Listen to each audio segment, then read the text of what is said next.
going forth is kind of the disadvantage because a lot of my punchlines have been stolen already. But I think it just goes to show how well we all knew Eddie and the life that Eddie left. So I didn't think I was going to be able to get through it without writing it down, so here it goes. I know everyone here today has their own special memories and stories about Eddie. My story starts out about 30-some-odd years ago, when my wife and I first started attending this church. We moved up from Jersey and only knew a few people, an aunt, an uncle, and a cousin. It didn't take long before Eddie introduced himself to me, starting out with small chit-chat, like where are you from, who do you know, and what brings you here. I think he was trying to figure out what this Jersey boy is up to, moving in on his territory. But I remember right away that this guy was pretty funny. Although at first I had a hard time understanding what he was saying, because he talked 100 miles an hour, and he had a stutter on top of that. But our friendship grew. In the months and years ahead, Eddie and Betsy became Uncle Eddie and Aunt Betsy to our children. The kids would love to go to their house because it was always a happy time with Eddie and Betsy, and his jokes and his sense of humor. I remember many times shaking my head with laughter, trying to figure out where in the world did this guy ever come from. He had the most amazing way of making people feel good. He had a talent untouched by anyone else to remember jokes. He had a boatload of them that he could rattle off at any time. He had the quick comebacks that only others could dream about. He had a special way of making fun of himself to make others feel better. Whenever you were around Eddie, you were happy. Eddie just plainly loved people wherever he went. He made new friends, whether it's on the job, through his work, with the church, even on his vacation. And yes, one of Eddie's favorite places was Assateague Island in Maryland. Every summer he would look forward to spending 2 weeks on the island where he could hang out with his feet in the sand, enjoying his family and life. But even down there, he couldn't sit still too long. His thirst to meet and greet people, he couldn't satisfy.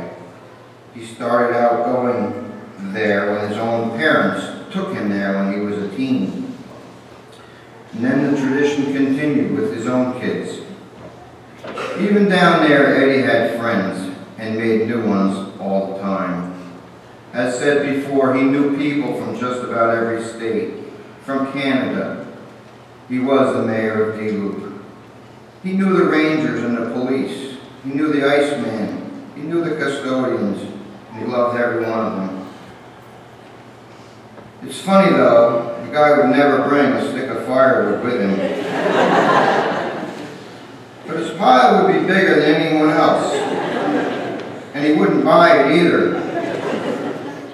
It took me a vacation or two to figure out how he did it. Eddie was a smooth operator. He knew when people were leaving, even before they did. So he would walk over and start a conversation, and then pop the question, "Hey guys, can I take the rest of your firewood, since you didn't use it all?" They would always say, "Sure." I, on the other hand, would go over to the same people when they were pulling out and ask the same question. And usually they would say, "I'm sorry, but we already promised it to that Eddie guy." Then he would wave to me with a smile on his face. Yep, smarted me again. My memories of Assateague will also be around the fire at night. It was a great way to end the day. But mostly even for the kids, it was a time to hear Eddie tell his stories and classic jokes. Even though you heard it 100 times before, you still laugh hard every time. Diesel fitter, Sarah, yeah. Bob Walters were some of his classics. Eddie was a very modest man. He was honest as the day is long. He worked long hours, driving many miles, providing for his family, and was always content with what he had. Eddie was a good husband and father and papa, and was so proud of his family. There was a very special bond between Betsy and Eddie that not all marriages have, but you knew there was that love between them. They always looked out for each other. There was always a special feeling between the two. After all, what husband do you know could get away with calling his wife Fred? And Betsy calling him Herb, unless they had a real love in their hearts. There was a serious side to Eddie as well.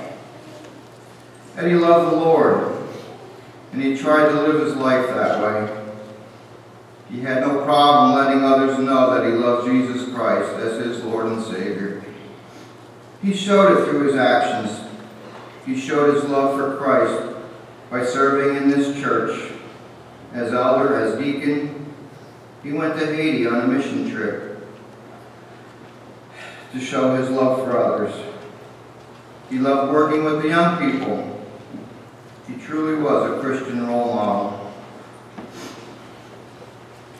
But as his children got older, he was concerned about their relationship with the Lord. He knew the seeds that he and Betsy had been planted and prayed that they would be okay as they entered adulthood. First it was Adam, who went off to college, and as was said, met a fine young Christian lady, got married, and they moved to Kansas. It was a long way from home, but Eddie knew that Adam and Gina would be okay. Then came Lindsay, who started dating this Italian guy. Oh my. Eddie's world was in turmoil. This isn't supposed to be an Italian guy from the outside church making the move on his princess daughter. But Eddie and Betsy married her off, knowing that God was in control, and God brought Chris and Lindsay together. And then there was Eric, the oldest of the kids. And that was a great fear that he would live in the basement forever. But God changed that in a moment's time, sending Hillary into his life. Eric and Hillary, Adam and Gina, Lindsay and Chris. Your father and father-in-law loved you guys so very much and is so proud of you. His eyes beamed with delight when he saw his grandkids. And as you raise your children, tell them about the wonderful, great man their papa was. I have so many fond memories of Eddie, and one is pretty silly. It is a song from a number of years ago. It was an annoying hip-hop tune that Brianne had mentioned earlier. But I do remember Eddie singing it over and over again that one summer. I think it was called Pocket Full of Sunshine. Anyway, a few short days ago, I asked Eddie if he remembered that song or not, or if he really liked it.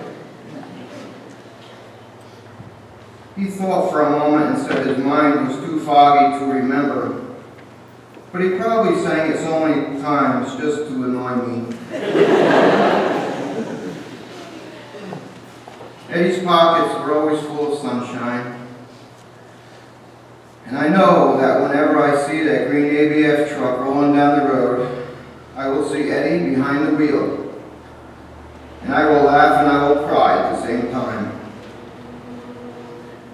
But I know his new job, I can see it. His new job in heaven as a guest greeter at the gate. He has lots of enthusiasm, but already he's been told to cut down on the talking. What is so astonishing to me that I will never ever forget is the utmost peace and calmness Eddie carried with him after continuously getting discouraging news from his doctors. His faith never wavered. He had that amazing assurance that he was going to see his Lord and Savior. Even towards the end of his life, he was a role model. Eddie's passing has made my faith stronger, for I too, as well as all of you who believe, have been promised a place in heaven.